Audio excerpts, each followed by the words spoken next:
अपना स्कूल में आप सभी का स्वागत है। हमारी बेसिक मैथ सीरीज में आज हम एक बहुत ही मजेदार टॉपिक पर बात करने वाले हैं। गणित में ना कभी कभी कुछ ऐसे शॉर्टकट होते हैं जो बड़ी बड़ी कैलकुलेशंस को चुटकियों में सॉल्व कर देते हैं। आज हम ऐसे ही कुछ नियमों को समझेंगे, विभाज्यता के नियम यानी डिविजिबिलिटी रूल्स। तो चलिए सीधे एक सवाल से शुरू करते हैं। मान लीजिए एक नंबर है 7392। क्या इसे बिना लंबा चौड़ा डिवाइड किए सिर्फ कुछ ही सेकंड्स में बताया जा सकता है कि ये 6 से पूरी तरह डिवाइड होगा या नहीं? अक्सर तो हम पेन और पेपर लेकर बैठ जाएंगे, है ना? लेकिन रुकिए, इसका एक बहुत ही आसान तरीका है। एक ऐसा तरीका जिससे सेकंडों में जवाब मिल सकता है। और इसी तरीके को कहते हैं विभाज्यता के नियम।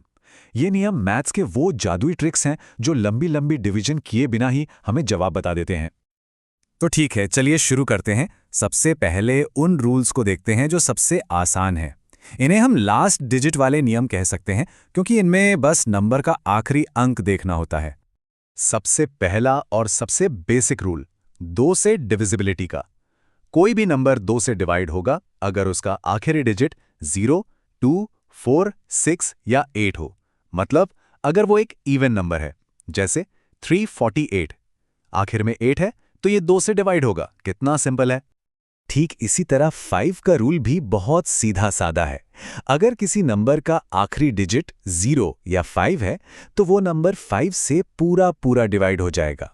उदाहरण के लिए 435 का आखिरी डिजिट 5 है, इसीलिए ये 5 से डिविजिबल है। और इस ग्रुप का सबसे आसान नियम है 10 का। इसमें तो कुछ सोचना ही नहीं है। कोई भी नंबर 10 से तभी डिवाइड होगा जब उसके आखिर में 0 हो, जैसे 490।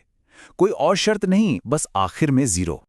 तो इन तीनों नियमों में एक कॉमन बात नोटिस की, 2, 5 और 10। इन सभी के लिए हमें सिर्फ और सिर्फ आखिरी डिजिट पर फोकस करना है। ये पैटर्न इन्हें याद रखने में बहुत मदद करता है। चलिए अब आगे बढ़ते हैं और रूल्स के दूसरे ग्रुप को समझते हैं। इनमें हमें एक छोटा सा काम और करना पड़ेगा, नंबर के डिजिट्स को जोड़ना। सुनने में थोड़ा काम लगता है, पर यह भी बहुत पावरफुल नियम है।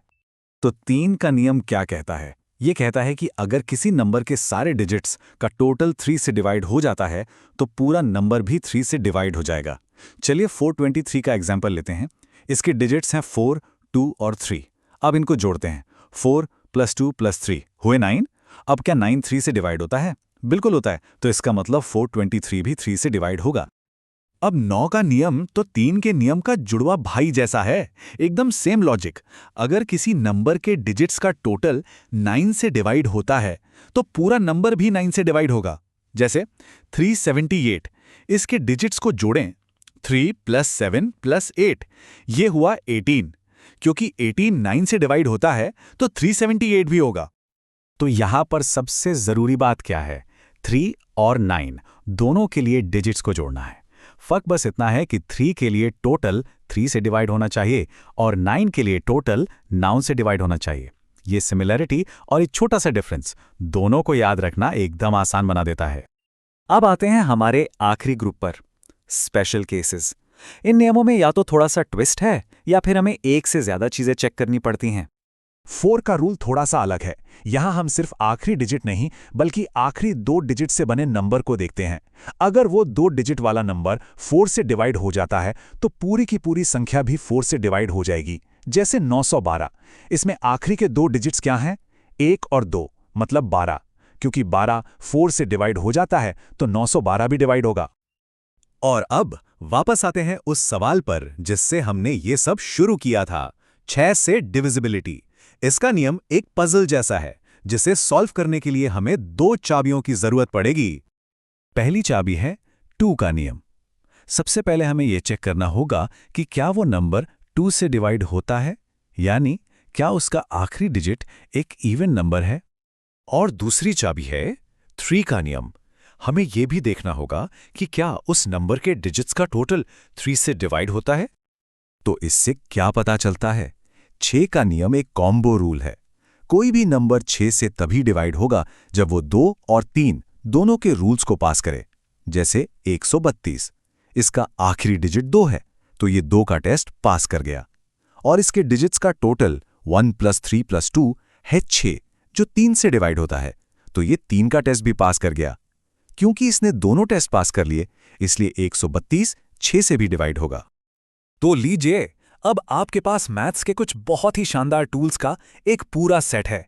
इसे आप अपनी डिविजिबिलिटी चीट शीट भी समझ सकते हैं। तो चलिए एक बार फटाफट सब रिवाइज करते हैं। 2 के लिए आखिरी डिजिट इवन हो, 3 के लिए डिजिट्स का टोटल 3 से डिवाइड हो, 4 के लिए आखिरी 2 डिजिट 4 से डिवाइड हो, 5 के लिए आखिर में 0 या 5 हो, 6 के लिए 2 और 3 दोनों के रूल पास हों, 9 के लिए डिजिट्स का टोटल 9 से डिवाइड हो और 10 के लिए आखिर में बस एक 0 हो। तो हमने 2, 3, 4, 5, 6, 9 और 10 इन सब के नियमों के ताले तो खोल लिए, लेकिन एक सवाल अभी भी बाकी है कि 7 का नियम क्या है। ये काफी दिलचस्प सवाल है जिसके बारे में और भी जानने की कोशिश की जा सकती है।